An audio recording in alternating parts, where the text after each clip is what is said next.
கொலோசியர் புஸ்தகம் 1ஆம் அதிகாரம் 9வது வசனம் முதல் 11வது வசனம் முடிய உள்ள கர்த்தருடைய வார்த்தைகளை நாம் வாசிக்க கேட்போம்.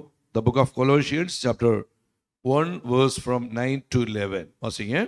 இது நிமித்தம் நாங்கள் அதை கேட்ட நாள் முதல் உங்களுக்காக இடைவிடாமல் ஜெபம் பண்ணுகிறோம். நீங்கள் எல்லா ஞானத்தோடும் ஆவிக்குரிய விவேகத்தோடும் அவருடைய சித்தத்தை அறிகிற அறிவினாலே நிரப்பப்படவும் சகலவித நற்கிரியைகளும் ஆகிய கனிகளை தந்து தேவனை அறிகிற அறிவில் விருத்தி அடைந்து கர்த்தருக்கு பிரியமுண்டாக அவருக்கு பாத்திரராய் நடந்து கொள்ளவும் சந்தோஷத்தோட கூடிய எல்லா பொறுமையையும் நீடிய சாந்தமும் உண்டாவதற்கு மகிமையான அவருடைய வல்லமையின்படி எல்லா வல்லமையாலும் பலப்படுத்தப்படவும் உங்களுக்காக வேண்டுதல் செய்கிறோம். Praise the Lord. கர்த்தருடைய பரிசுத்தமான நாமம் மகிமைப்படுவதாக. இந்த கொலோசிய சபை என்று சொல்லி வரும்போது இந்த சபையை நிறுவினது எப்பாப்பிரா என்று சொல்லி நம்பப்படுகிறது. ஏனென்றால் 7ஆம் வசனத்தில் வாசிக்கும் போது அது எங்களுக்கு பிரியமான உடன் வேலையாளும் உங்களுக்காக கிறிஸ்துவின் உண்மையான ஊழியக்காரனுமாய் இருக்கிற எப்பாப்பிராவினிடத்தில் நீங்கள் கற்றிருக்கிறீர்கள். இந்த ஊழியத்தை, இந்த சபையை பவுல் நிறுவவில்லை, எப்பாப்பிரா என்பவர் நிறுவினார் என்று சொல்லப்பட்டிருக்கிறது.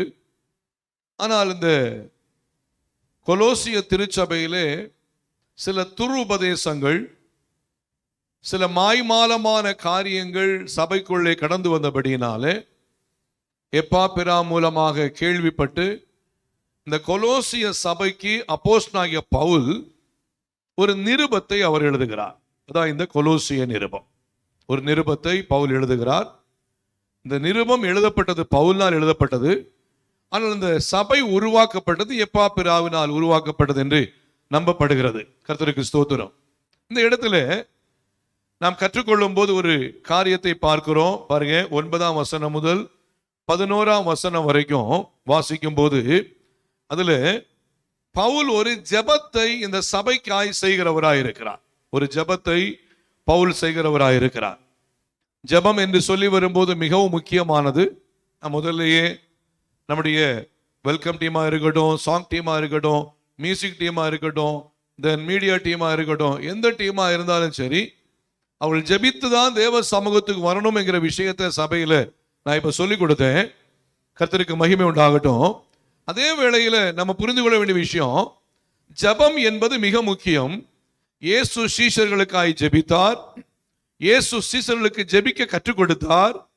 பவுலுடைய வாழ்க்கையிலும் அதிகமான ஜெபத்தை செய்கிறவராயிருந்தார். இந்த கொலோசிய சபைக்கு அவர் ஒரு ஜெபத்தை அவர் ஏறெடுக்கிறவராய் இருக்கிறார். அல்லேலூயா. அவர் சொல்லும்போது சொல்றாரு பாருங்க, 9ஆம் வசனத்துல, இது நிமித்தம் நாங்கள் அதை கேட்ட நாள் முதல். எதை கேட்ட நாள் முதல்? வாசிங்க 3ஆம் வசனத்தை வாசிங்க. 3ஆம் வசனம். கிறிஸ்து இயேசுவின் மேலுள்ள உங்கள் விசுவாசத்தையும், கிறிஸ்து இயேசுவின் மேலுள்ள உங்கள் விசுவாசத்தையும், பரிசுத்தவான்கள் எல்லார் மேலும் உள்ள, பரிசுத்தவான்கள் எல்லார் மேலும் உள்ள உங்கள் அன்பையும் குறித்து, உங்கள் அன்பையும் குறித்து நாங்கள் கேள்விப்பட்டு. அல்லேலூயா. அவர் என்ன கேள்விப்பட்டிருக்கிறாரு? கிறிஸ்து இயேசுவின் மேலுள்ள உங்கள் விசுவாசம். முதல்ல கிறிஸ்து இயேசுவின் மேல் விசுவாசத்திலே அவர்கள் பலப்பட்டு இருக்கிறார்கள். தொடர்ந்து பரிசுத்தவான்கள் எல்லார் மேலும் உள்ள உங்கள் அன்பையும் குறித்து நாங்கள் என்ன பண்ணிருக்கிறாங்க?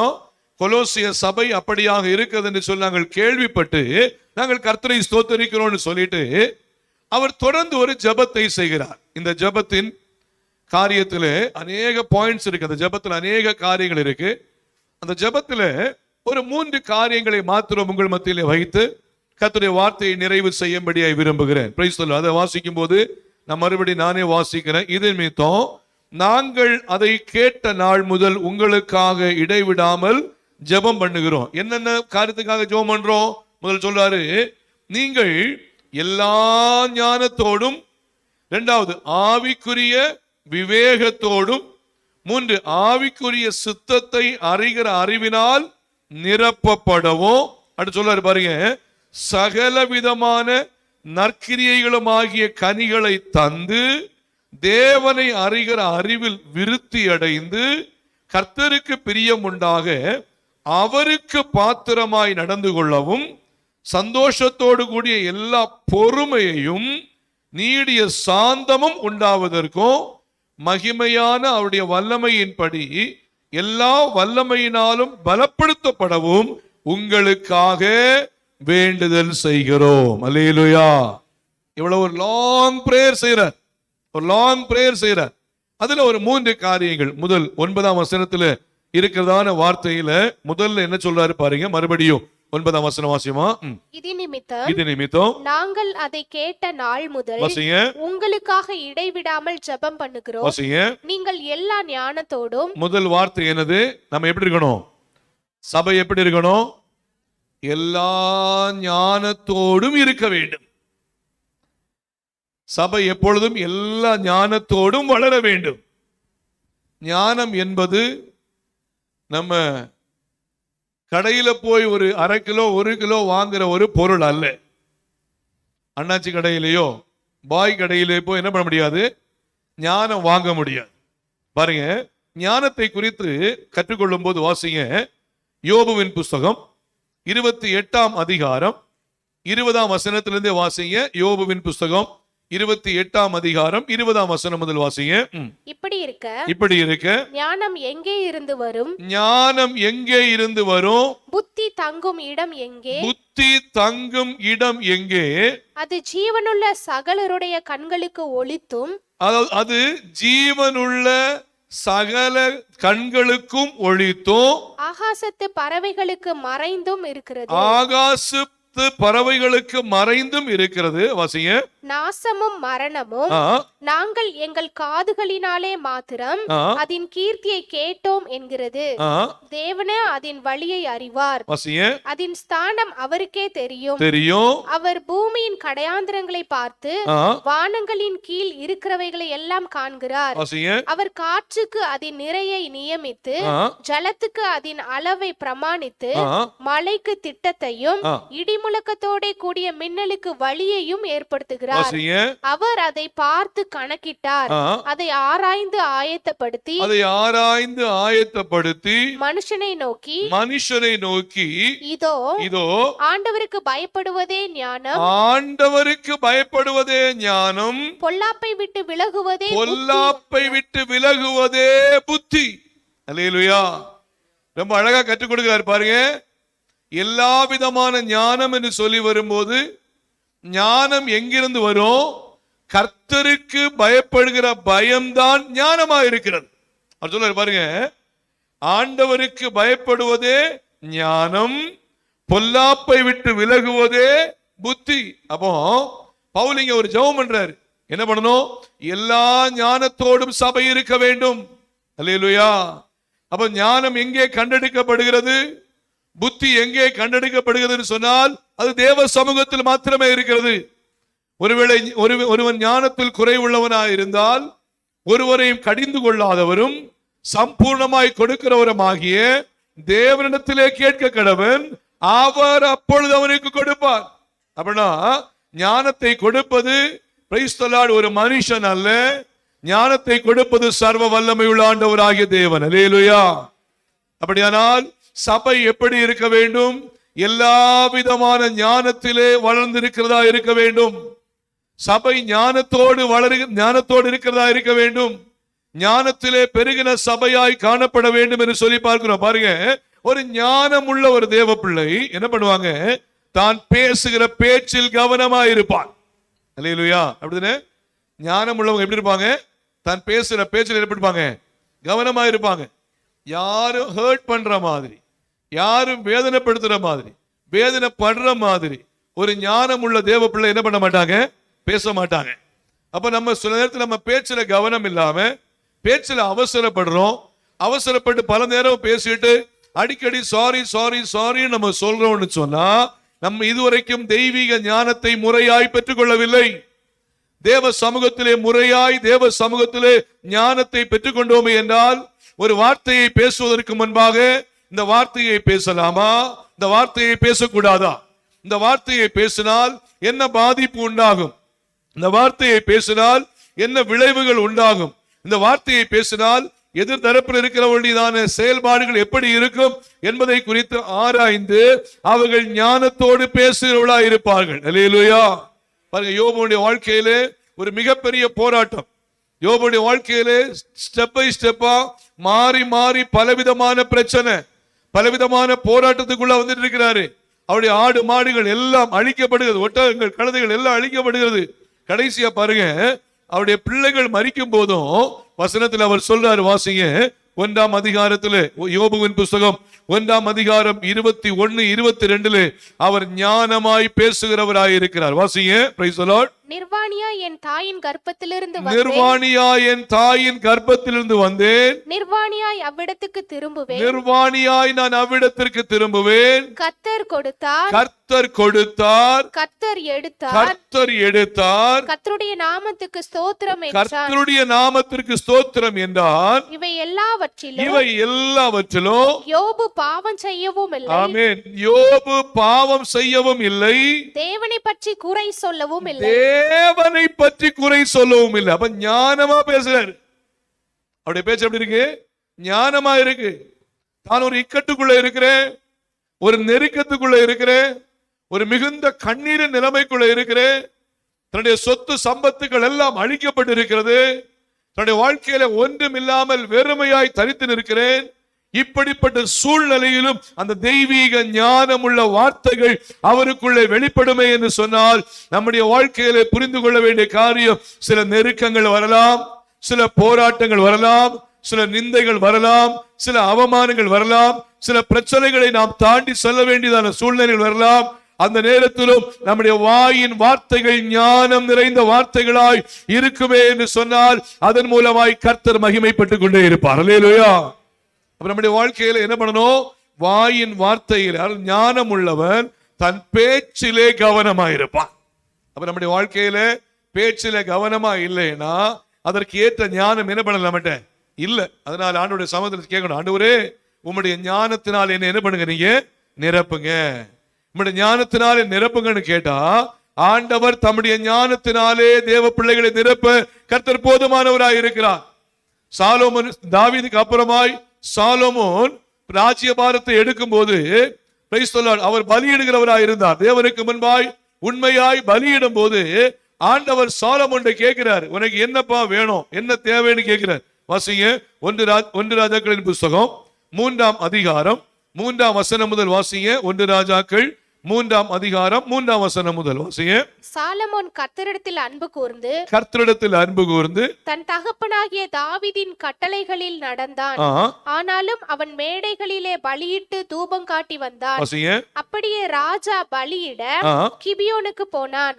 அது பெரிய மேடையாய் இருந்தது. அந்த பலிபீடத்தின் மேல் சாலமோன் 1000 சர்வாங்க தகன பலிகளை செலுத்தினான். 1000 சர்வாங்க தகன பலிகளை சாலமோன் செலுத்தினான். கிபியோனிலே கர்த்தர் சாலமோனுக்கு ராத்திரியில் சொப்பனத்திலே தரிசனமாகி நீ விரும்புகிறதை என்னிடத்தில் கேள் என்று தேவன் சொன்னார். யார்கிட்ட கேட்கிறாரு? சாலமோன் கேட்கிறார். அவர் 1000 பலிகளை செலுத்தின உடனே ஆண்டவர் அதுல சந்தோஷப்பட்டு நைட்டு என்ன பண்றாரு? சொப்பனத்துல தரிசனமாகி கேட்கிறாரு, நீ விரும்புகிறதை கேளுப்பா, நான் உனக்கு என்ன பண்றேன், தர்றேன் அப்படி சொல்லும் போது பாருங்க, சாலோமன் அந்த இடத்துல ஞானமாய் செயல்படுற. அப்ப ஆண்டவருடைய சமூகத்தில் நம்ம ஜெபம் பண்ணும் போது, சில காரியங்களை கேட்கும் போது ஞானமாய் நாம் கேட்கணும். பாருங்க என்ன கேட்கிறார், வாசிங்க. அதற்கு சாலமோன் என் தகப்பனாகிய தாவீது என்னும் உமது அடியான் உம்மை பற்றி உண்மையும் நீதியும் மன நேர்மையுமாய் உமக்கு முன்பாக நடந்தபடியே தேவரீர் அவருக்கு பெரிய கிருபை செய்து அந்த பெரிய கிருபையை அவருக்கு காத்து இந்நாளில் இருக்கிறபடியே அவருடைய சிங்காசனத்தில் வீற்றிருக்கிற ஒரு குமாரனை அவருக்கு தந்தீர். இப்போதும் என் தேவனாகிய கர்த்தாவே தேவரீர் உமது அடியேனை என் தகப்பனாகிய தாவீதின் ஸ்தானத்திலே ராஜாவாக்கினீரே. நானோ வென்றால் போக்குவரவு அறியாத சிறு பிள்ளையா இருக்கிறேன். முதல்ல ஆண்டவருடைய சமூகத்தில் தன்னை முழுவதும் அர்ப்பணித்து ஞானமா பேசுற. ஆண்டவரே, நான் போக்குவரவு அறியாத ஒரு சிறு பிள்ளையா இருக்கிறேன், எனக்கு ஞானம் இல்லை, இந்த சமஸ்த இஸ்ரவேலை ஆளும்படியான ஞானம் எனக்கு இல்ல.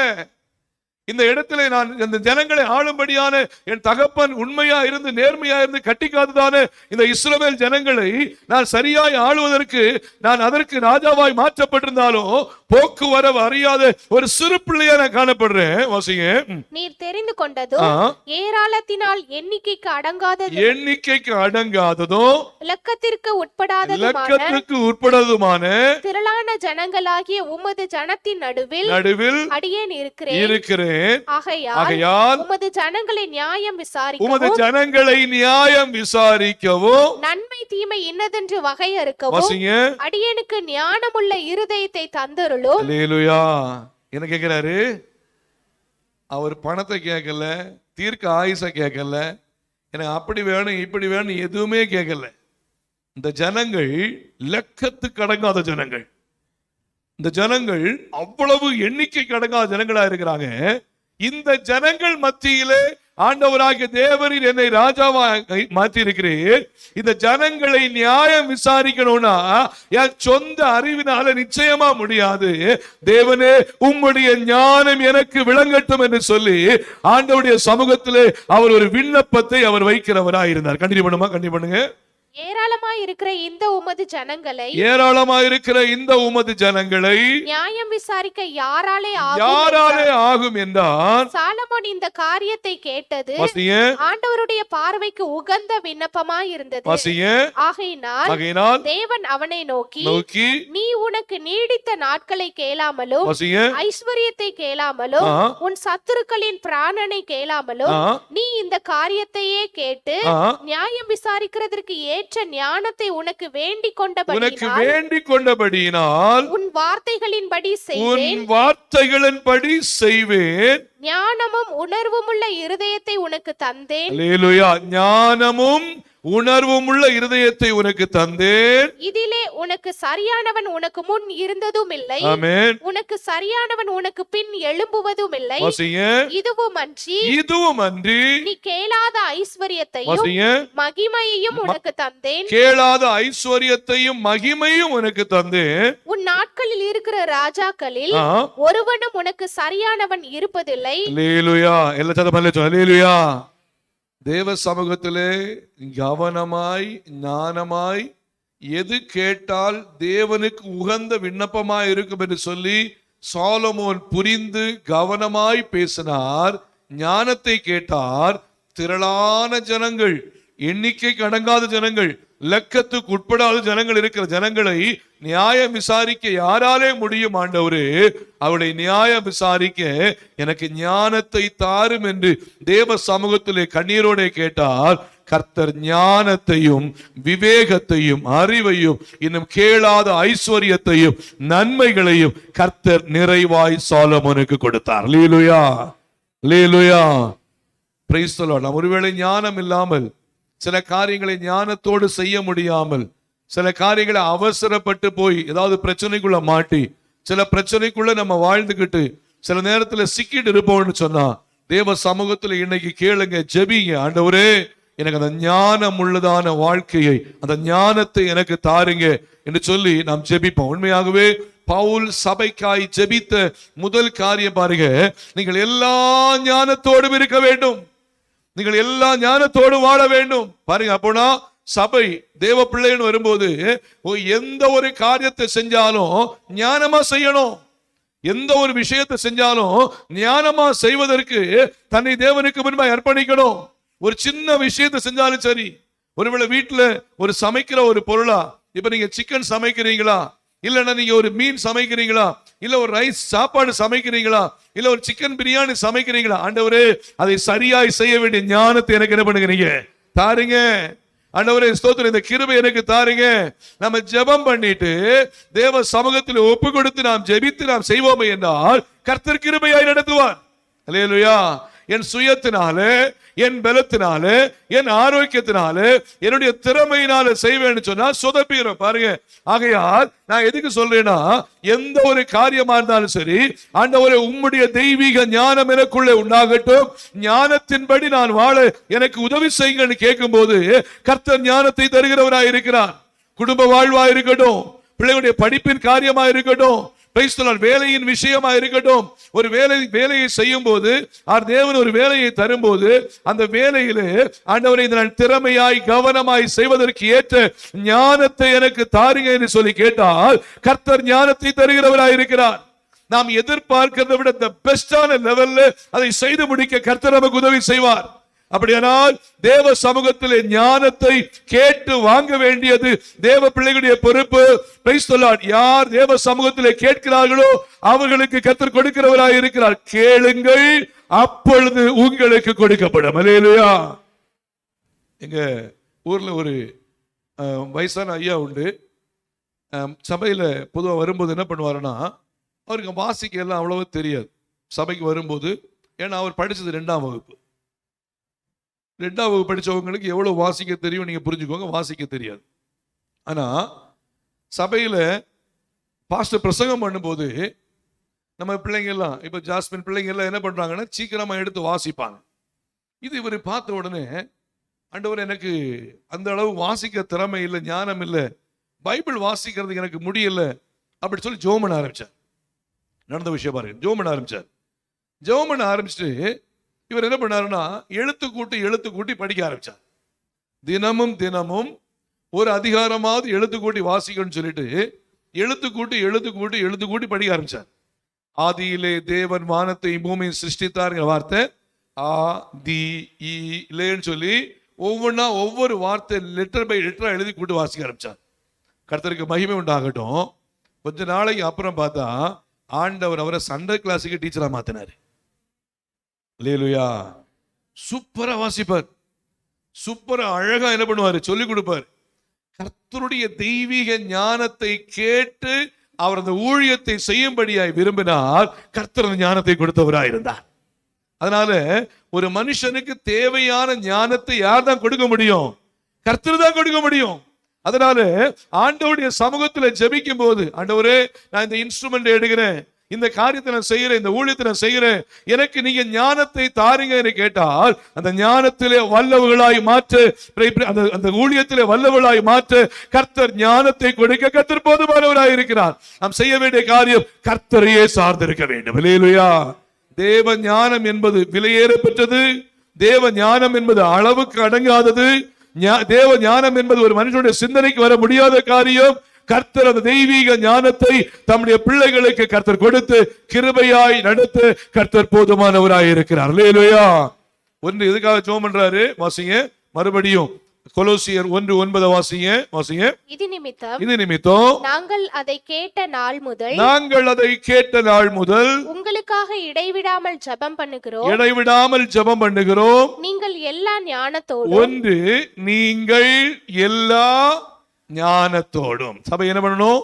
எல்லா ஞானத்திலும் நிரம்பி இருக்கணும். எல்லா ஞானத்திலும் நிரம்பி இருக்கிற சபையா இருக்கணும்.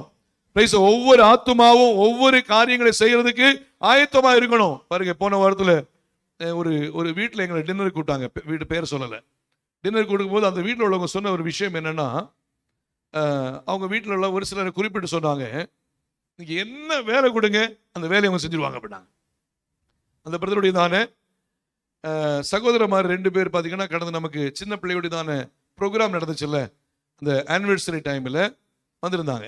நமக்கு ஒரு ஸ்கிரீன் போட்டு அதுல நம்ம என்ன பண்ணோம்னு சொன்னா, அது பேக்ரவுண்டா நம்ம வச்சிருந்தோம். உங்களுக்கு தெரியும், ஒரு ஸ்கிரீன் இதுல நம்ம கட்டியிருந்தோம் சபையில. அப்போ அந்த ஸ்கிரீன் போடுறதுக்கு எப்படி கட்டுறது அப்படின்னு சொல்லி நம்ம யோசனை பண்ணிட்டே இருந்தோம். அவங்க வந்தாங்க, அவங்க சென்னையில் வந்தாங்க. அந்த சகோதரியும் அண்ணமாரும் எல்லாமே சென்னை வந்திருந்தாங்க அந்த ப்ரோக்ராமுக்காக. இதை எப்படி செய்யறது அப்படின்னு சொல்லி ஆலோசிச்சுட்டு இருக்கிறோம். அவங்க ஒன்றும் பிரச்சனை இல்லை பாஸ்டர், சூப்பரா பண்ணலாம் அப்படின்னு சொல்லிட்டு அவங்க அழகா என்ன பண்ணாங்கன்னா, நீட்டமா சூப்பரா ஒரு கம்பு என்ன பண்ணாங்க போட்டாங்க, அழகா கட்டுனாங்க. அந்த ஸ்கிரீன் ஸ்டிஃபா நிக்கிற அளவுக்கு அழகா அரேஞ்ச் பண்ணி கொடுத்தாங்க. ரொம்ப மண்டையை போட்டு உடைச்சிட்டு இருந்த சூழ்நிலை ரொம்ப லெகுவா என்ன பண்ணாங்க, வேலையை முடிச்சாங்க. எதுக்காக நான் இந்த காரியம் சொல்றேன்னு சொன்னா, கர்த்தர் அந்த தெய்வீக ஞானத்தை அவர்களுக்கு கர்த்தர் கொடுத்திருந்தார். அல்லேலூயா. அப்போ எந்த ஒரு காரியத்தை செய்வதற்கு ஈஸியா செஞ்சிருவாங்கன்னு சொல்லும் போது உண்மையாகவே நான் சந்தோஷப்பட்டு பாராட்டுகிறேன். கர்த்தர் அப்படிப்பட்ட ஞானத்தை எல்லாருக்கும் நிறைவாய் தருவாராக. அல்லேலூயா. இரண்டாவதாக பார்க்கும்போது கண்ணி பண்ணுங்க வாசிங்க. நீங்கள் எல்லா ஞானத்தோடும் ஆவிக்குரிய விவேகத்தோடும். இரண்டாவது என்ன வேணும் நமக்கு? ஆவிக்குரிய சபை ஒரு ஆவிக்குரிய விவேகத்தோடு இருக்க வேண்டும். விவேகம்னா என்னது? விவேகம் விவேகம் பெஸ் கிடையாது. அப்படின்னு ஒரு செயலை செய்வதற்கு முன்பாக அதை கவனமாய் அவசரப்படாமல் செய்வதுதான் விவேகம். ஒரு செயலை செய்வதற்கு முன்பாக கவனமாய் அவசரப்படாமல் செய்வதுதான் விவேகம். விவேகமாய் செயல்படணும். இந்த நேரத்தில் இதை எப்படி செய்கிறது, இந்த நேரத்துக்கு ஏற்ற விதத்தில் எப்படி செய்வது என்பதை புரிந்து கொண்டு செய்வதுதான் மிக முக்கியமான காரியம். பார்த்தீங்கன்னா சில பிசினஸ் பீப்புள் உங்களுக்கு தெரியும், சில இடத்துல சிட்டிக்குள்ள ஏதாவது திங்ஸ் வாங்க போகும்போது ஒரு பொருளை மட்டும் அதிகமாக வச்சிருப்பாங்க. நான் பிள்ளைகளுக்காக ஏதாவது கிஃப்ட் வாங்குறதுக்கு நாங்கள் போகும்போது ஒரு டைமில் ஸ்கூல் ஓப்பனிங் டைமாக இருந்துச்சு.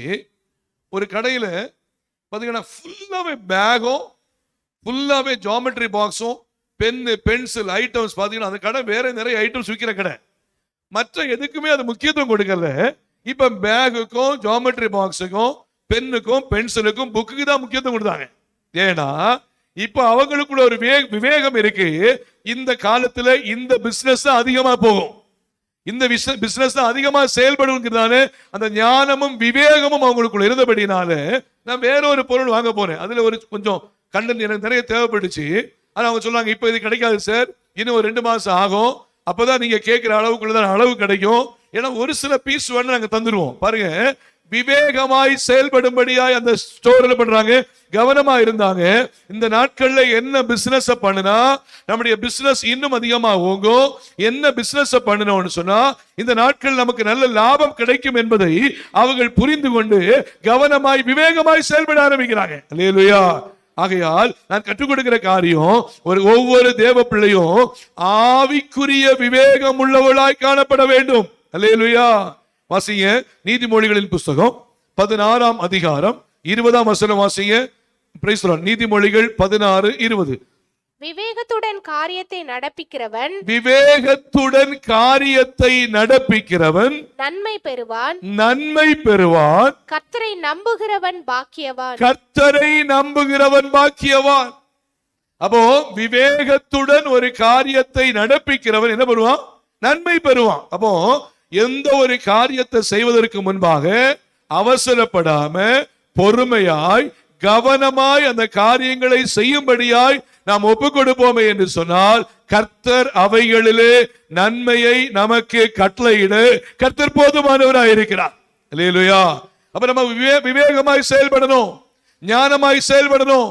இந்த காரியத்தில் நான் எவ்வளவு விவேகமா இருக்க முடியுமோ நான் விவேகமா இருப்பேன் என்று சொல்லி நம்ம அவசரப்படாம பொறுமையாய் செயல்படணும். வாசிங்க இன்னொரு பகுதியை வாசிங்க. Price the Lord. மார்க் எழுதின சுவிசேஷம் 12ஆம் அதிகாரம் 31ஆம் வசனத்திலிருந்து வாசிங்க. The book of Mark chapter 12 verse from 31 வாசிங்க. இதற்கு ஒப்பாய் இருக்கிற இரண்டாம் கற்பனை என்னவென்றால், வாசிங்க. உன்னிடத்தில் நீ அன்பு கூறுவது போல் பிறனிடத்திலும் அன்பு கூறுவாயாக என்பதே. வாசிங்க. இவைகளிலும் பெரிய கற்பனை வேறொன்றுமில்லை என்றார். வாசிங்க. அதற்கு வேதபாரகன், சரிதான் போதகரே, நீர் சொன்னது சத்தியம். ஒரே தேவன் உண்டு, அவரை தவிர வேறொரு தேவன் இல்லை.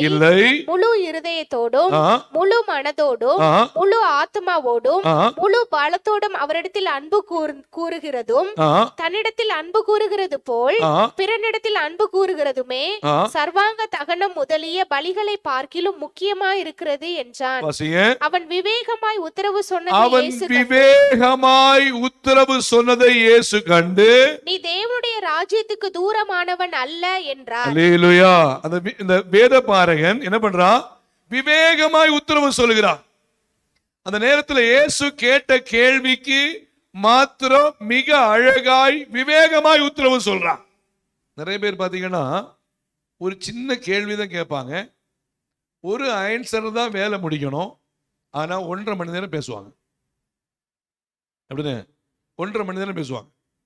பேசும்போது பாத்தீங்கன்னா அதுக்குள்ள எந்த ஒரு விவேகமும் இருக்காது, எந்த ஒரு ஞானமும் இருக்காது, பிரச்சனை தான் உருவாகும். அப்போ நான் பேசுவதற்கு முன்பாக பேசுகிற வார்த்தையில் விவேகம் நமக்கு உண்டாகணும். வேதபாரகன் இயேசுவிடத்திலே கேட்கும் போது இயேசு அழகாய் கற்பனைகளை சொன்ன உடனே இந்த வேதபாரகன் சொல்றாரு, பாருங்க, நீ சொன்னது உண்மைதான் போதகரேன்னு சொல்லிட்டு அவர் அழகா விவேகமாக அந்த புத்தியாய் அவர் சொன்ன உடனே இயேசு அந்த இடத்திலே நீ பரலோக ராஜ்யத்திற்கு தூரமானவன் அல்ல என்று சொல்லி அவனை வாழ்த்துகிறாரே, ஆசீர்வதிக்கிறாரே என்று சொன்னால் அவனுடைய பேச்சிலே விவேகம் காணப்பட்டது. அல்லேலூயா. தேவ பிள்ளைகள் கவனமா இருக்கணும், பேச்சிலே விவேகமா இருக்க வேண்டும்.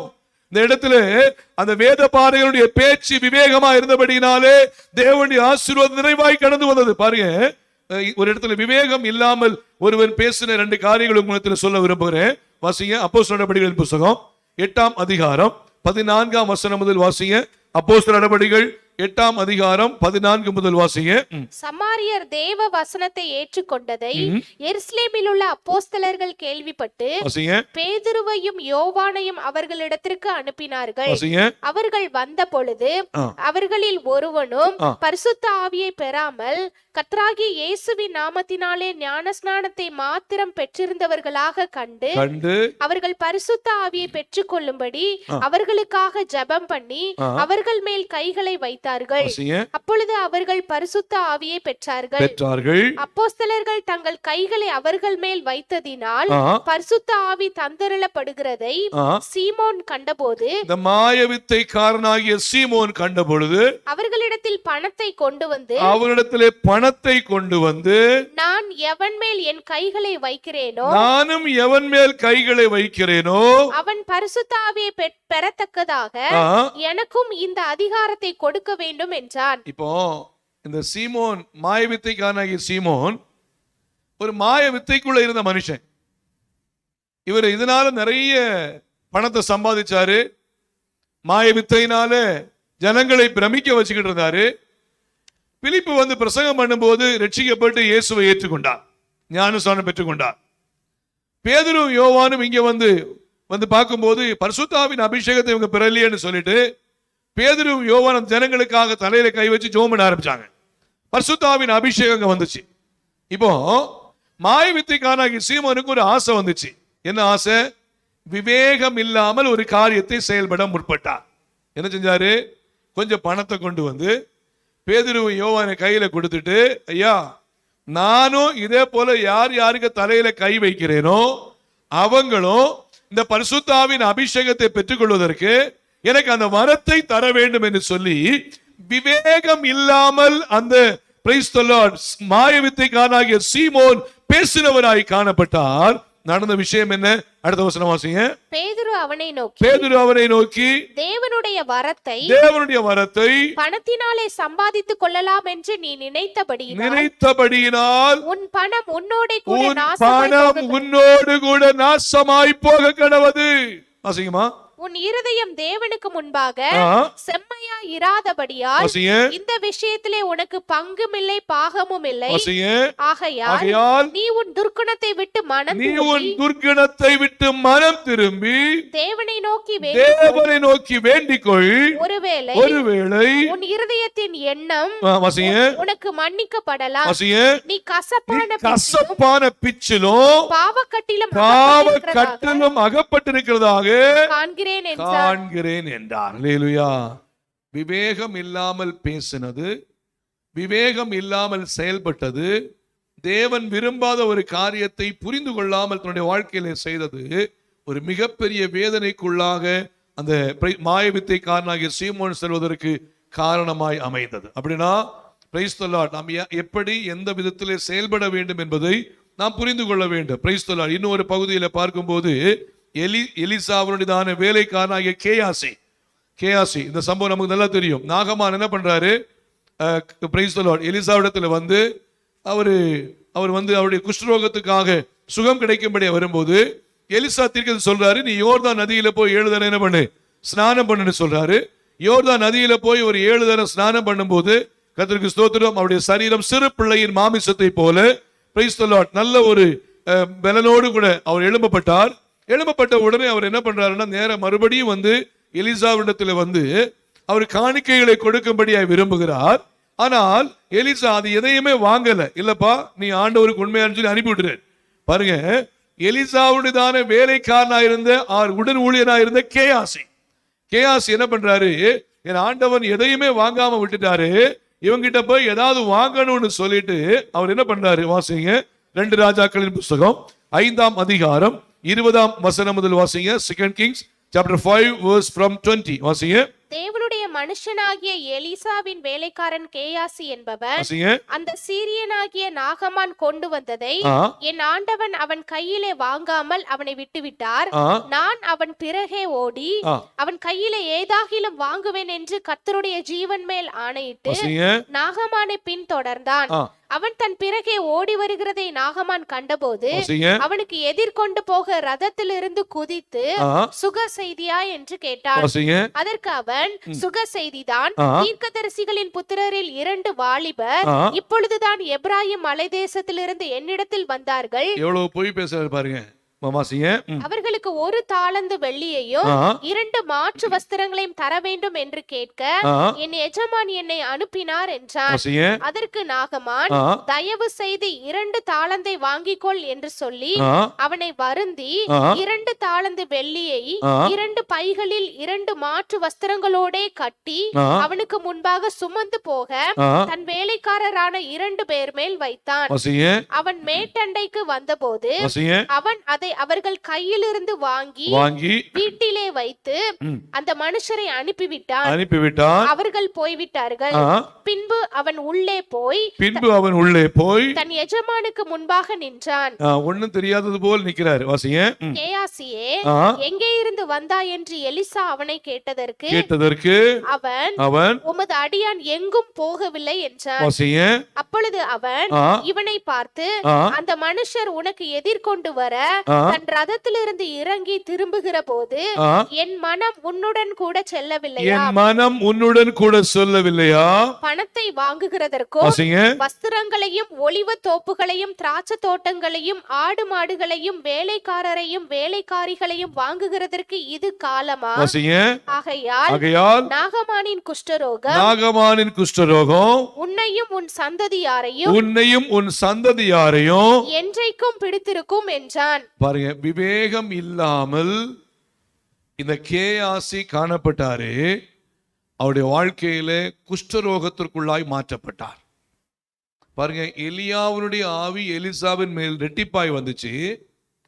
தொடர்ந்து எலிசாவினுடைய ஆவி யார் மேல் ரெட்டிப்பாய் இருக்கணும்?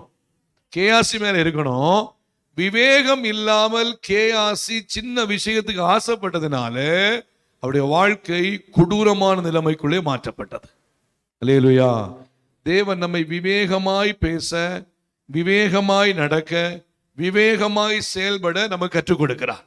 அப்ப நம்ம ஜெபம் பண்ண, ஆண்டவரே எனக்கு அந்த விவேகத்தை எனக்கு தாருங்க.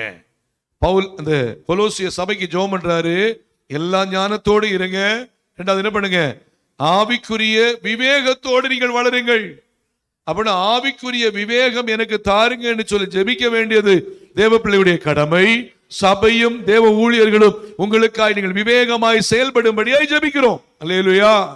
அப்ப தேவ பிள்ளைகள் நம்ம ஒவ்வொரு நாளும் ஜெபம் பண்ண, ஆண்டவரே அந்த ஞானத்தை எனக்கு தாருங்க, இந்த ஆவிக்குரிய விவேகத்தை எனக்கு தாருங்க என்று சொல்லி கேட்கும் போது கர்த்தர் நம்மை ஆவிக்குரிய விவேகத்தோடு நடத்த கர்த்தர் போதுமானவர்.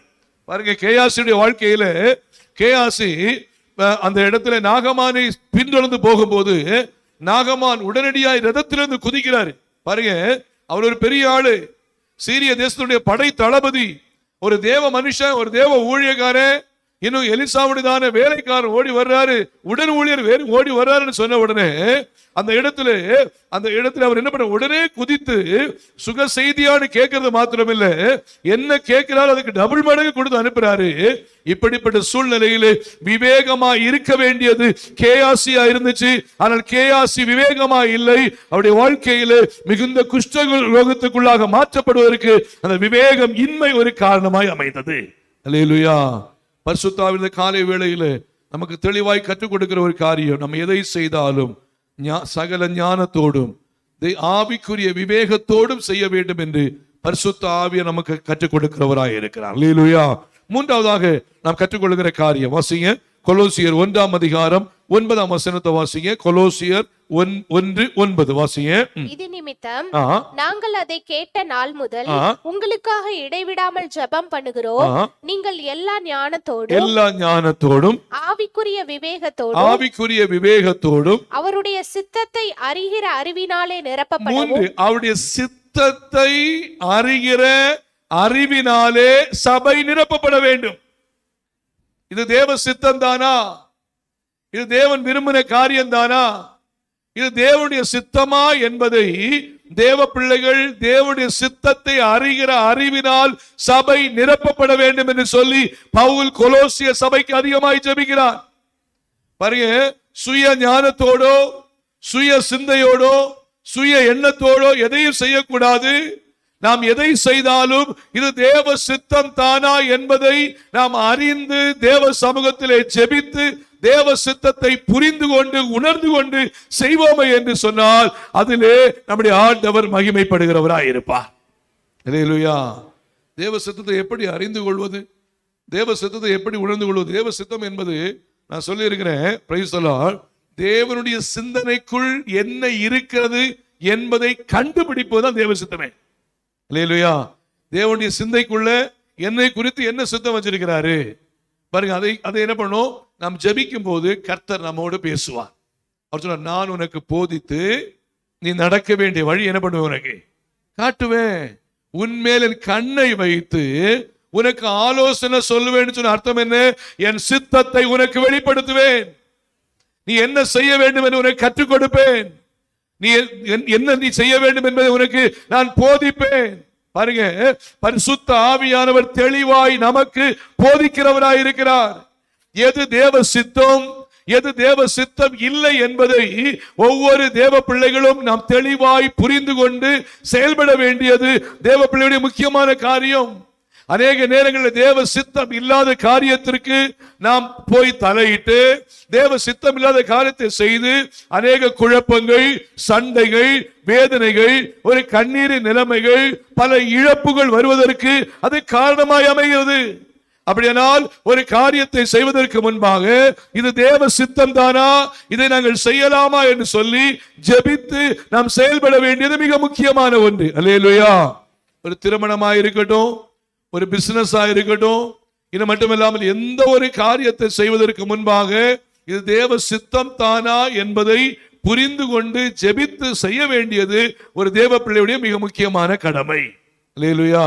இப்ப தேவ சித்தத்தை புரிந்து கொள்ள வேண்டியது ஒரு ஊழியமா இருக்கட்டும், எந்த ஒரு விஷயமா இருந்தாலும் சரி, நம்ம அவசரப்பட்டு எதுவும் செஞ்சிடக்கூடாது.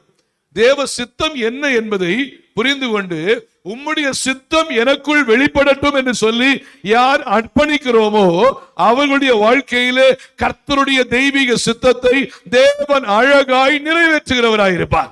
அல்லேலூயா. தேவனுக்கு மகிமை உண்டாகட்டும். பாருங்க, வாசிங்க ரோமருக்கு நிருபம் 12ஆம் அதிகாரம் 2ஆம் வசனம் வாசிங்க. The book of Romans chapter 12 verse 2 வாசிங்க.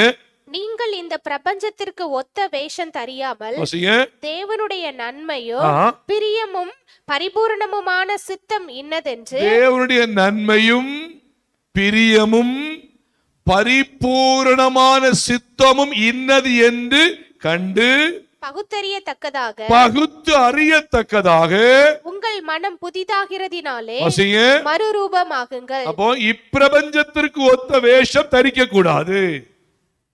தேவ சித்தம் என்ன என்பதை புரிந்து கொள்ள வேண்டும். இப்பிரபஞ்சத்திற்கு ஒத்த வேஷம்னு சொன்னா, இப்பிரபஞ்சம் இந்த உலகம் பலவிதமான காரியங்களை நமக்கு கற்றுக் கொடுக்கும், பலவிதமான வழிகளை நமக்கு போதிக்கும், பலவிதமான வழிகளை நமக்கு காண்பிக்கும். இப்ப மொபைல் இருக்கு, சொல்லவே வேண்டாம். பாருங்க, என்னென்ன தவறான காரியம், என்னென்ன வேண்டாத விஷயம் உண்டோ எல்லாமே அது போதிச்சுக்கிட்டே இருக்கும். ஆனால் தேவ பிள்ளைகள், நான் ஒரு ஆவிக்குரிய தேவ பிள்ளை, நான் கர்த்தருடைய தேவ பிள்ளை, தேவ சித்தத்தின்படி நடக்க வேண்டிய தேவ பிள்ளை என்பதை புரிந்து கொண்டு தேவ சித்தம் செய்யும்படியாய் எந்த ஒரு தேவ பிள்ளை தன்னை முழுவதுமாய் அர்ப்பணிக்கிறார்களோ அவர்கள் கிறிஸ்துவுக்குள் தன்னை கிருபையாய் காத்துக் கொள்ளுவார்கள். அல்லேலூயா. ஆண்டவருக்கு மகிமை. அப்போ பாருங்க, இப்பிரபஞ்சத்திற்கு ஒத்த வேஷம் தெரியாமல். அப்ப இப்பிரபஞ்சத்திற்கு ஒத்த வேஷம்னு சொன்னா, இப்பிரபஞ்சம் இந்த உலகம் பலவிதமான காரியங்களை நமக்கு காண்பித்து, ஒருவேளை இது தேவ சித்தமா இருக்கும்னு சொல்லி காரியங்களை கூட என்ன பண்ணும், சொல்ல ஆரம்பிக்கும். நாம் தேவ பிள்ளைகள் அதிலே கவனமா இருக்க வேண்டும். பரிசுத்த ஆவியானவர் நம்மிடத்திலே மறுபடியும் மறுபடியும் மறுபடியும் அவர் பேசுகிறவராய் இருப்பார். அல்லேலூயா. பரிசுத்த மறுபடியும் மறுபடியும் பேசுவார். அதை பார்த்தீங்கன்னா கிதியோன் ஆண்டவருடைய சமூகத்தில் வர்றார். ஆண்டவரே, நான் இந்த அமலேக்கியரோட யுத்தம் பண்ணணும்னு சொன்னா நான் இதை எதனால செய்வேன், எனக்கு என்னோட நீங்க பேசுங்க அப்படின்னு சொல்லிட்டு அவர் என்ன பண்றாரு, பிரைஸ் தி லார்ட், ஒரு முடி உள்ள ஒரு தோலை களத்துல போட்டுட்டு, தோல் மாத்திரம் பனி பெய்யணும், சுத்தி என்ன பண்றது, பனி பெய்யவே கூடாது. அப்படி இருந்துச்சுன்னா தேவ சித்தம்னு சொல்லி அவர் புரிஞ்சுக்கிறார். அவர் தேவ சமூகத்தில் அடையாளமா வைக்கிறார். அடுத்த நாள் காலில் எழுப்பி பார்த்தா சுத்திலும் என்ன இல்லை, பனி பெய்யல, இந்த தோல்ல மாத்திரம் என்ன பண்ணுச்சு, பனி பெஞ்சிச்சு. ஒரு கிண்ணம் நிறைய பிழிந்தெடுத்தான். அடுத்த நாள் பாத்தீங்கன்னா, ஆண்டவரே, இன்னும் ஆண்டவர் ஒரு விஷயம் மன்னிப்பீராக, ஆண்டவரே, பூமி எங்க பனி பெய்யட்டும், எங்க பனி பெய்யக்கூடாது, தோல்ல பனி பெய்யக்கூடாது அப்படி சொல்லிட்டு தேவ சமூகத்துல மறுபடியும் ஜெபித்தாரு. தோலில் பனி பெய்யல, பூமி எங்கும் பனி படர்ந்திருந்தது. கர்த்தருக்கு மகிமை. கர்த்தர் தம்முடைய சித்தத்தை வெளிப்படுத்த கர்த்தர் போதுமானவராய் இருக்கிறார். அல்லேலூயா. தேவ பிள்ளைகள் நம்ம அவசரப்படவே கூடாது. எந்த ஒரு காரியம் அவசரப்படக்கூடாது. அவசரப்படாம, ஆண்டவர் உம்முடைய சித்தம் என்ன, ஆண்டவரே ஸ்தோத்திரம், ஒரு நாள் 2 நாள் ஆனாலும் பரவாயில்லை, உம்முடைய சித்தம் என்ன, உம்முடைய சித்தத்தை எனக்கு வெளிப்படுத்துங்கன்னு சொல்லி நாம் தேவனுடைய சித்தத்தை அறிகிற அறிவிலே பலப்பட்டு வளருவோம் என்றால் கர்த்தர் நம்மை செம்மையாய் நடத்த போதுமானவர். பைபிள் அநேக எடுத்துக்காட்டுகள் இருக்கு. குஷ்டரோகி, குஷ்டரோகத்தில் பிடிக்கப்பட்ட மனுஷன் ஆண்டவருடைய சமூகத்திலே கடந்து வந்து முழங்கால் படி போட்டு, மார்க் 1:40-41 எடுக்க வேண்டாம், உமக்கு சித்தமானால் என்னை சுத்தமாக்க உம்மால் ஆகும் என்று வேண்டிக் கொண்டான். வசனம் சொல்லுது பாருங்க, அடுத்த வார்த்தை, இயேசு மனது உருகி கையை நீட்டி அவனை தொட்டு, எனக்கு சித்தம் உண்டு, நீ சுத்தமாகு. அல்லேலூயா. தேவ சித்தத்தின்படி ஒரு காரியத்தை கேட்போமே என்றால் அவரது சித்தத்தை நமக்கு வெற்றியாய் விடுதலையாய் நிறைவேற்றி தருவார். ஒரு காரியத்தை செய்யும் போது, நான் மறுபடியும் சொல்றேன், ஒரு நம்முடைய ஆவிக்குரிய காரியமா இருக்கட்டும், மறுபடியும் எந்த ஒரு விஷயமா இருந்தாலும் சரி, நாம் அதை செய்வதற்கு முன்பாக, ஆண்டவர், இது உம்முடைய சித்தம் தானா, உம்முடைய சித்தத்தின்படி என்னை நடத்துங்கன்னு சொல்லி நம்ம கேட்கும் போது கர்த்தர் கிரியை செய்வார். பாருங்க, இந்த அறிவிலே சபை வளர வேண்டும் என்று பவுல் கொலோசிய சபைக்காய் ஜெபிக்கிறார். பாருங்க, முதல் வசனம் மட்டும் தான் எடுத்திருக்கிறோம். 2ஆம் வசனம் 3ஆம் வசனம் நிறைய விஷயத்தை ஜெபம் பண்றாரு. கர்த்தர் சித்தமான வர நாட்கள்ல, இனி வருகிற நாட்கள்ல கற்றுக்கொள்வோம். கர்த்தர் நல்லவர். ஆனா 3 காரியம் என்னென்ன விஷயம்? ஒன்று, நீங்கள் எல்லா ஞானத்தோடும் இருக்கணும். 2வது, ஆவிக்குரிய விவேகத்தோடு நீங்கள் இருக்கணும். 3வது, அவருடைய சித்தத்தை அறிகிற அறிவிலே என்ன பண்ணீங்க, நிரப்பப்படணும். தேவ சமூகத்தில் ஜெபம் பண்ணுவோம். ஆண்டவரே, இந்த வசனத்தின்படி எனக்கு கிருபை தாங்க, இந்த வசனத்தின்படி உம்முடைய ஞானத்தை தாங்க, இந்த வசனத்தின்படி ஒரு ஆவிக்குரிய விவேகத்தை எனக்கு தாருங்க, இந்த வசனத்தின்படி அவருடைய சித்தத்தை அறிகிற அறிவிலே நான் நிரப்பப்பட எனக்கு நீங்க உதவி செய்யுங்கன்னு சொல்லி ஜெபிப்போமே என்றால் கர்த்தர் நமக்காய் யுத்தம் செய்ய நம்முடைய ஆண்டவர் போதுமானவராய் இருக்கிறார். எல்லாரும் கண்களை மூடுவோமா? எல்லாரும் தலைகளை தாழ்த்துவோம். தேவ சமூகத்தில் முழுவதுமாய் ஒப்பு கொடுப்போம். கர்த்தர் நம்மோடு கூட இருந்து கிரியை செய்வாராக. கர்த்தர் கிருபையாய் நம்மை நடத்துவாராக. எல்லாரும் ஒப்பு கொடுப்போம். Price the Lord. ஹல்லேலூயா. கொலோசிய சபைக்கு பவுல் ஜெபிக்கும் போது இப்படியாய் ஜெபிக்கிறார். ஆண்டவரே, எல்லா ஞானத்தோடும் சபை விளங்க, ஆண்டவரே, எல்லா ஆவிக்குரிய விவேகத்தோடும் சபை வளர, ஆண்டவரே ஸ்தோத்திரம், அவருடைய சித்தத்தை அறிகிற அறிவினாலே சபை நிரப்பப்பட ஜெபிக்கிறோன்னு சொல்லி ஜெபிக்கிறாரு. உம்முடைய சமூகத்தில் நாங்கள் வருகிறோம் ஐயா. ஒப்பு கொடுங்க, எல்லாரும் ஒப்பு கொடுங்க. ஒருவேளை எனக்கு ஞானமே இல்லைப்பா, எனக்கு ஞானமே இல்லை, எனக்கு ஆவிக்குரிய விவேகமே இல்லை, ஆண்டவரை சித்தத்தை அறிகிற அறிவு என்னன்னு எனக்கு தெரியாது, ஆண்டவரே ஸ்தோத்திரம், எனக்கு நீங்க உதவி செய்யுங்கன்னு சொல்லி தேவ சமூகத்தில் ஜெபிப்போம். யார் யாருக்கெல்லாம் முழங்கால் படி போட முடியுமோ முழங்கால் படி போட்டு ஆண்டவருடைய சமூகத்தில் கேளுங்க. ஆண்டவரே ஸ்தோத்திரம், ஆண்டவரே உம்முடைய ஞானத்தினாலே நிரப்புங்கன்னு கேட்போமா? உம்முடைய ஞானத்தினாலே நிரப்புங்க ஆண்டவரே. கேட்போம். ஒரு ஞானத்தை தருகிறது ஒரு மனுஷன் அல்ல, ஞானத்தை தருகிறவர் நம்முடைய ஆண்டவர் ஆகிய தேவன். தேவ சமூகத்தில் சொல்லுங்க, ஆண்டவரே உம்முடைய ஞானத்தினால் நிரப்புங்கப்பா, உம்முடைய ஞானத்தினால் நிரப்புங்க. சொல்லுங்க, ஆண்டவரே உம்முடைய ஞானத்தை எனக்கு தாருங்க, ஆண்டவரே உம்முடைய ஞானத்தை எனக்கு தாருங்க. சாலமோன் சொல்றார், ஆண்டவரே இந்த எண்ணிக்கை கடங்காது, லக்கத்திற்கு உட்படாது இந்த திரளான ஜனத்தை நடத்துவதற்கு யாராலே கூடும்? ஓ, நான் போக்குவரவு அறியாத சிறு பிள்ளையா இருக்கிறேன், ஆகையால் இந்த ஜனங்களை நியாயம் விசாரிக்க ஞானமுள்ள உணர்வுள்ள இருதயத்தை எனக்கு தாருங்க என்று கேட்ட உடனே அது தேவனுடைய தேவனுடைய பார்வையிலே அது உகந்த ஒரு விண்ணப்பமா இருந்தது. அதே போல தேவ பிள்ளைகளே, தேவ சமூகத்தில் ஜெபம் செய்வோம். ஒருவேளை சில காரியங்களை ஞானம் இல்லாமல் செய்து, சில பிரச்சனைகள் ஞானம் இல்லாமல் செய்து, சில குழப்பங்கள் ஞானம் இல்லாமல் செய்து, பல போராட்டங்களை சந்தித்துக் கொண்டிருக்கிறோமா? ஆண்டவரே, இது முதல் ஆண்டவரே எனக்கு உம்முடைய ஞானத்தினாலே நிரப்புங்க. உம்முடைய ஞானம் எனக்குள்ள வெளிப்படட்டும் ஆண்டவரே. அந்த ஆவிக்குரிய விவேகத்தை எனக்கு தாருங்க ஆண்டவரே. கேட்போமா? ஆண்டவர் நடத்துவார். உம்முடைய சித்தத்தை அறிகிற அறிவிலே நான் வளரும்படியால் எனக்கு நீங்க உதவி செய்யுங்கன்னு கேட்போமா? கர்த்தர் இரக்கம் செய்கிறவராய் இருக்கிறார். அருமையான தேவனுடைய பிள்ளைகள், இந்த ஜெபம் ஒரு விசேஷித்த ஜெபம். அருமையான தேவனுடைய பிள்ளைகள், நிச்சயமாய் தேவன் தம்முடைய பிள்ளைகளுக்கு அற்புதங்களை செய்து நடத்த போதுமானவர். எல்லாரும் ஜெபிங்க, எல்லாரும் ஜெபிங்க, எல்லாரும் ஜெபிங்க. ஓ ராபா ஷகபா லாபா ரகடபா, ஓ ராபா ஷகபா லாபா ரகடபா. ஆண்டவரே, ஸ்தோத்திரம், ஸ்தோத்திரம், ஸ்தோத்திரம், ஸ்தோத்திரம், ஸ்தோத்திரம். ஹல்லேலூயா, ஹல்லேலூயா, ஹல்லேலூயா, ஹல்லேலூயா. சர்வ வல்லமை உள்ள எங்கள் ஆண்டவராகிய தேவனே, இரக்கத்தில் ஐஸ்வர்யமான எங்கள் பரலோகத்தின் பரம தகப்பனே, இந்த வேளையில் உம்முடைய பரிசுத்த நாமத்தை நாங்கள் உயர்த்துகிறோம் அப்பா. ஆண்டவரே, இந்த நாளிலே நீர் எங்களோடு இடைப்பட்டபடியால் உமக்கு நன்றி. அப்போஸ்தலனாகிய பவுல் கொலோசிய சபைக்கு ஆண்டவரே ஸ்தோத்திரம் எழுதும் போது நாங்கள் இப்படியாக ஜெபம் பண்ணுகிறோம் என்று சொல்லிக்கொண்டு, நீங்கள் எல்லா ஞானத்தோடும் இருக்கும்படியாய், ஓ எல்லா ஆவிக்குரிய விவேகத்தோடு இருக்கும்படியாய், அவருடைய சித்தத்தை அறிகிற அறிவினால நிரப்பப்படும்படியாய் நீங்கள் வளர வேண்டும் என்று ஜெபித்தது போல சபை ஜெபிக்கிற ஆண்டவரே, தேவ வல்லமை நிறைவாய் உண்டாகட்டும். ஒவ்வொரு தேவ பிள்ளைகளும் எல்லா ஞானத்தோடு ஆண்டவரே வளரும்படியாய் உதவி செய்வீராக. எல்லா ஞானத்தினாலும் நிரப்புவீராக. எல்லா ஞானத்தினாலும் கர்த்தர் ஆண்டவரே பிள்ளைகளை நடத்துவீராக. ஆவிக்குரிய விவேகத்தோடு பிள்ளைகளை நடத்துவீராக. ஆவிக்குரிய விவேக பிள்ளைகளுக்கு உண்டாகட்டும். எந்த ஒரு காரியத்தை அவசரப்பட்டு செய்யாம ஜெபத்தோடு செய்யும்படியாய் கர்த்தர் உதவி செய்வீராக. ஆண்டவரே ஸ்தோத்திரம். தேவனுடைய சித்தத்தை அறிகிற அறிவிலே சபை வளரட்டும், சபை நிரப்பப்படட்டும். ஆண்டவரே, உம்முடைய சித்தம் இன்னது என்பதை பகுத்து அறியும்படியான அந்த விசேஷித்த ஞானத்தை கர்த்தர் கிருபையாய் பிள்ளைகளுக்கு தருவீராக. ரபா ஷங்கபா லகடபா ரபா ஷக்கபா லபா உரபா லகடபா ரபா ஷக்கபா லபா ரபா லபா அந்த விசேஷித்த கிருபை, அந்த விசேஷித்த ஞானம், அந்த விசேஷித்த விவேகம், ஓ அவருடைய சித்தத்தை அறிகிற அறிவு சபையிலே பெருகட்டும் ஆண்டவரே. ஒவ்வொரு தனிப்பட்ட ஆத்மாவுக்கும், ஒவ்வொரு குடும்பத்துக்கும் பெருகட்டும் ஐயா. அந்த ஆண்டவரே ஆசீர்வாதத்தினால் நிரப்புங்க. அந்த ஆண்டவரே விசேஷித்த கிருபையினால் நிரப்புங்க. இந்த வல்லமையினால் நிரப்புங்க. ஞானத்தினால் நிரப்புங்க. விவேகத்தினால் நிரப்புங்க. உங்களுடைய சித்தத்தை அறிகிற அறிவினாலே சபை நிரப்பப்படுவதாக. ஸ்தோத்திரம், ஸ்தோத்திரம், ஸ்தோத்திரம், ஸ்தோத்திரம், ஸ்தோத்திரம், ஸ்தோத்திரம். தேவனை நீங்க அப்படி செய்கிறபடியினால் உமக்கு நன்றி. தொடர்ந்து உடைய கிருபையின் கரம் கூட இருக்கட்டும். பெரிய காரியங்களை செய்யுங்க. முதல் ஆராதனையில் மகிமைப்பட்ட ஆண்டவர், இரண்டாவது ஆராதனையில் கர்த்தர் மகிமைப்படுங்கப்பா. எல்லா ஜனங்களையும் ஆசீர்வதித்து நடத்துங்க. இந்த புதிய மாதத்துல கர்த்தருடைய நிறைவான ஆசீர்வாதம் ஒவ்வொரு குடும்பத்தோடு இருக்கட்டும். எல்லாருடையதான வாழ்க்கையிலும் ஆவிக்குரிய பாதையிலே முன்னேறி செல்ல உதவி செய்யுங்க.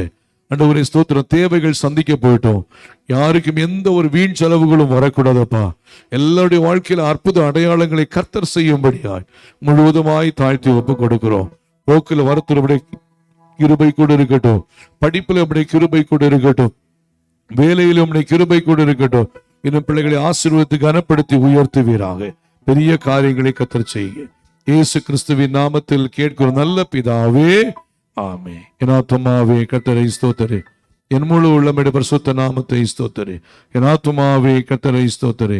அவர் செய்த சகல உபகாரங்களையும் மறவாதே.